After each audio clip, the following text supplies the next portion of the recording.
I cannot tell you how many Nottingham Forest fans I have trolling me online at the moment. They have lost the plot, and I am here for it. It shows me that Tottenham, assuming they can get the deal for Morgan Gibbs-White over the line, have got a proper player on our hands. I've spoken for years now about how I don't ever feel like we properly replaced Christian Eriksen. And sure, James Maddison is a great player, but he just gets injured far too much and isn't as much of a worker off the ball as Eriksen was. In Gibbs-White, I think we may finally get our Eriksen replacement. But to say that Forest fans aren't happy would be perhaps one of the understatements of the century. However, once again, almost a week after Spurs first made their bid, Nottingham Forest are still to actually make an official complaint. And all reports I hear that they're actually resigned to losing Morgan Gibbs-White. And the big issue for them right now is his desperation that the next move he makes is to Tottenham and nowhere else. They don't like it. I'll be discussing the latest on that deal as well as all the other Tottenham transfer news on today's episode. Guys, thank you so much for watching wherever you are and listening. Please do give this video a like on YouTube. Please do press subscribe if you're not already a subscriber, and do press that bell button so you get a notification every time I drop some content. Also, please do give me a nomination for the Football Content Awards if you like my stuff. There's a link in the description box below, and it should all be pretty self-explanatory. But let's get started, guys. Obviously, as ever, right now, have to start with this Morgan Gibbs-White deal. I called it a soap opera yesterday, a saga the day before. I mean, it's turning into like the Star Wars of transfer deals. 6-7 episodes, new reports coming out every day, journalists just desperate to get the latest on it, as are we fans in reality. And like I said at the top, just Nottingham Forest fans so livid anytime a Tottenham fan such as myself suggests that Spurs haven't done anything wrong. The Forest fans are absolutely determined that Tottenham have tapped up Morgan Gibbs-White, but I'm sorry, I just feel like they're living in a kind of a naive dream world. Like, just as I mentioned before, agents talk to agents all the time. Everybody knows if someone's got a release clause, and it's not just that Tottenham are the only team to have found out about this release clause. It's completely maddening to me. But anyway, the latest is that Forest are offering apparently a new deal to Morgan Gibbs-White to try and prevent a move to Tottenham. However, he has his heart set on it. And the latest date we've been given is that more clarity on whether the move will go ahead or not will be revealed late next week. Well, that will go against what Thomas Frank wants, which is, of course, Morgan Gibbs-White to be on Tottenham's pre-season tour of Asia. But like I've said before, I do think there's going to have to be an element of patience from Spurs on this one. They clearly want their man. He clearly wants to come to Tottenham. He's been sold the project by Thomas Frank. He knows how important he will be to it. And also, I think most importantly, he and his agent and I think Tottenham certainly, but also Nottingham Forest know that the release clause has been triggered. There are no caveats in this contract, clearly, that say that that release clause is anything other than valid. And right now, it's just kind of tub thumping, really. I watched TalkSport with Simon Jordan and Jim White and Stefan Borson again. And Borson's gone really big. Borson's the financial expert. It's gone really big on how he's like, oh, Tottenham have, they've been caught tapping him up or whatever. And it's like, no, Simon Jordan said, I think this is just Marinakis tub thumping. And I agree. It will happen. That's what Simon Jordan ended up saying. He's like, do I think that this move will happen? Yes, I do. And the reality is, if there was anything official that Tottenham could possibly have done wrong, then that official complaint would have gone in by now. So far, it's just been threats, legal threats, and it just hasn't happened. Here is the kind of really interesting report coming out yesterday, is that some reports suggest that Forest have lined up a replacement for Morgan Gibbs-White already. And therefore, they are actually now, because they know Gibbs-White wants to leave, they are offering Morgan Gibbs-White to other clubs. They're resigned to losing him, but they don't want it to be to Tottenham.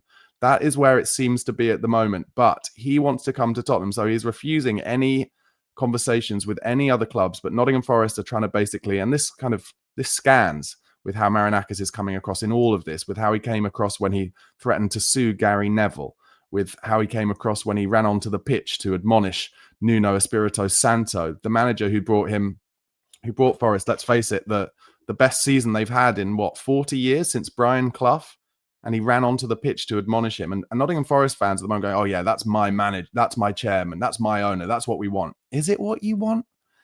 Would I want Daniel Levy to run onto the pitch and have a go at the manager after a game? Would I want him to threaten to sue a Sky Sports pundit? I don't know, if I just feel like Nottingham Forest right now are in this world where they're like, we have to protect our club, we have to protect our owner, the fans, that is.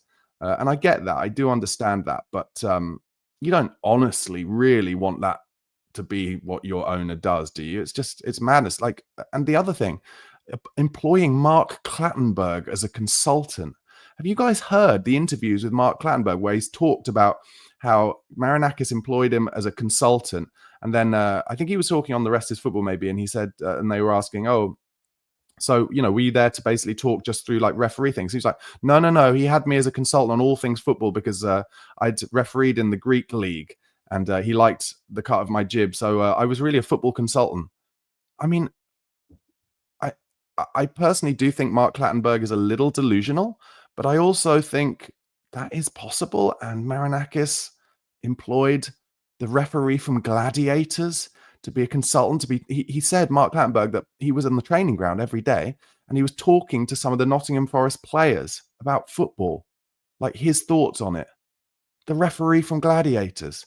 Come on, lads. Come on. If any Forest fans are watching this, you can't honestly tell me that in the cold light of day, away from this kind of transfer battle that has seemingly pitted Tottenham fans against Nottingham Forest fans, you can't tell me that Marinakis is not absolutely stone cold bonkers in some of this decision making.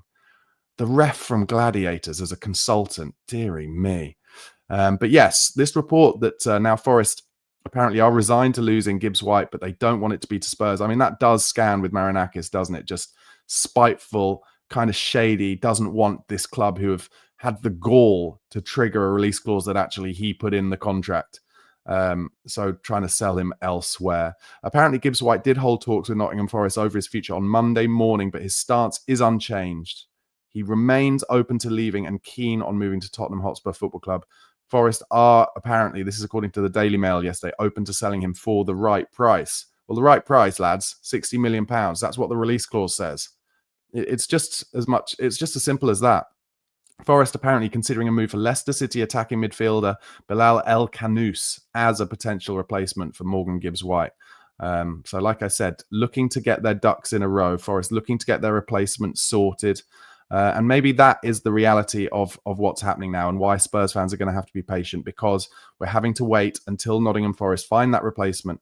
So they don't have the full kind of £115 million in their bank account from the Elanga move and the Gibbs-White move. Because if they did, of course, teams like Leicester, if Forest are after El Kanous, they'll say, well, you've got 115 million quid, so you can up your transfer fee. So maybe it's just a matter of patience right now. The thing that surprises me the most, really, it doesn't surprise me that Marinakis has thrown his toys out of the pram. That really scans with who he is. And all the stories from back when he was in Greek football suggest that Marinakis allegedly kind of really controls things with his wallet. So, he's gone to court numerous times and seems to magically always win in these court cases, allegedly.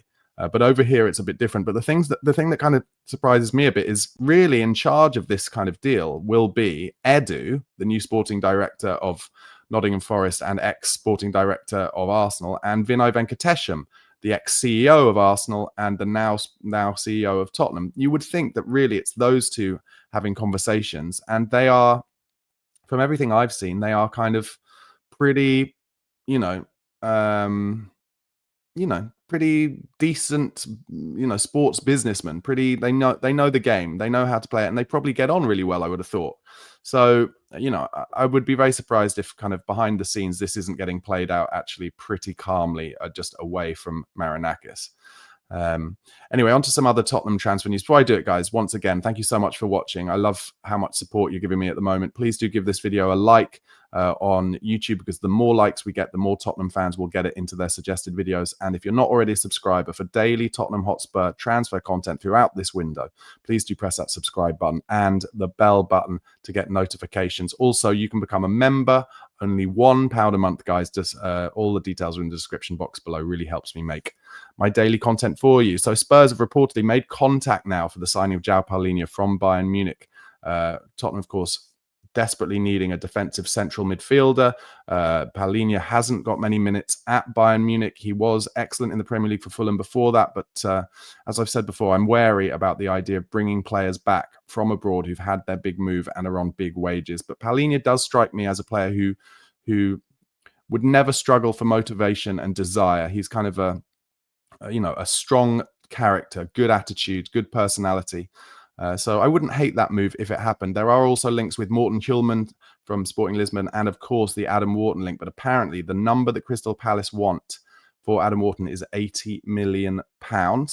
Now, if Tottenham were going to go anywhere near that £80 million number, then in reality, we would know, wouldn't we, that Saudi Arabian money has filtered into ENIC. So it'll be interesting to see if and when we get that Gibbs-White deal, whether then Spurs look to properly splurge on a young, exciting central midfielder like Adam Wharton and pay somewhere near that £80 million.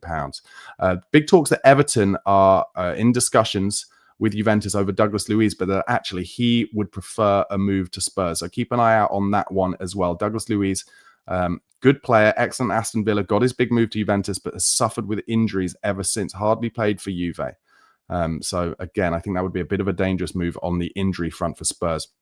Reports yesterday that Tottenham are monitoring Alejandro Garnacho's situation at Manchester United, and secondary reports are that would only be a move Tottenham were interested in if either one of Son Heung-min or Richarlison left this summer. There were, of course, reports the other day that Palmeiras in Brazil, who've just got kind of 30 to 35 million pounds in from the Club World Cup, may be looking to spend that on Richarlison. And of course, Sonny, who is now back in training at Tottenham, we await to hear what his decision will be, whether he wants to stay at Spurs for the last year of his contract under Thomas Frank, or whether he fancies a move elsewhere and where that would be. James Maddison is apparently one of the names being considered by Al Ahly in Saudi Arabia this summer. For me, that would be a bad move, unless Al Ahly offered a ridiculous sum of money, like 75, 80 million pounds for Madders. It wouldn't be a move that I think Tottenham should do. We need rotational options, and I want Maddison, Kulusevski, Morgan Gibbs-White, Bergvall, Tell, all of those guys to be rotating around those kind of front 4 or 5 positions. Report yesterday that the leading Manchester United executives on the corporate side who oversaw soaring commercial revenues and then were let go by Sir Jim Ratcliffe when he came in and made his major cost-cutting program, that they have now been hired by Daniel Levy. If that is the case, expect Tottenham to now have many, many more sponsors. Man United, basically over the last 10, 15 years, they've been sponsored by pretty much everyone. Casillo del Diablo, the winemakers, they are the official wine of Manchester United. So if Spurs and Levy have brought in those executives, then we will be seeing a lot more sponsorship deals, I suggest. And I guess in reality, that can only be good in terms of bringing revenue in, but let's see what happens. And just before I leave, guys, Ledley King has been doing an interview, and some interesting quotes came out. Ledley King, an absolute legend of the club, now a club ambassador. He did a stretch on Jose Mourinho's coaching team, didn't he, when Jose was the manager? Well, he has been talking about why Harry Redknapp was the favourite of all the managers, his favourite of all the managers that he played under at Tottenham. Reflecting on his playing days, he said this: I think the game has changed now. You don't see the characters in the players like you used to anymore. There's so much scrutiny, so much attention on the game that the fun element of it gets left behind a little at times. You're almost not allowed to smile and have too much fun whilst you're doing it these days. But yes, Harry Redknapp was great. He was great for me personally because he came in at a time when I'd stopped training, and not every manager would allow you to not train and still be able to play. But Harry did. Well, that's because Ledley King was one of the greatest centre-backs of his era and perhaps the modern era. He got a knee injury unbelievably early into his Tottenham career, I think when he was like 23, 24. And really, most other players would have retired. But he played on kind of without much training, and he had his best years under Harry Redknapp, realistically. Won It was just before Redknapp where he won the what was the Carling Cup, the League Cup under Juan de Ramos. But then Ledley King with Harry took us our first time into the Champions League. He went on to say, I would say under Harry, I probably had my favourite time at the club in terms of the players that we had. We're talking about Luka Modric, Gareth Bale, Rafa van der Vaart. They were glorious times. My God, what players. It's just a shame that I was suffering during these times. But in terms of the football we were playing, being able to get into the Champions League for the first time, actually do well in the Champions League as well, it was brilliant. Yeah, we reached the quarterfinals, didn't we? Where we got, unfortunately, stiffed by Real Madrid. Harry's strength was identifying talent and getting the best out of them. That sounds very, very simple, but it was often players that some managers had struggled to really get the best out of. Harry had a strength of bringing them in, putting an arm around their shoulders and getting the best out of those types of players, and that's why we were able to do so well under him. I think all the players that I played with under Harry loved him. Van der Vaart has said that it was his favourite time as a player playing at Spurs, and a lot of that is down to Harry and how he made us feel. We all loved Harry. Harry Redknapp was a brilliant manager. And fair play, once again, I'll say this, we give our stick to Daniel Levy for the decisions he's made, but he made a decision to sack Juan de Ramos, brought in Harry Redknapp, and not many people were like, that is the best idea, but that was a brilliant period of football. And, alongside Martin Jol, I would count Harry Redknapp as a very important stepping stone manager towards the growth that Tottenham have had ever since. And Ledley King was a brilliant part of that as well. All right, guys, thank you so much for watching and listening. Please, once again, do give the video a like, press subscribe if you're not already for daily Tottenham Hotspur transfer news and all the other news and views from around the club.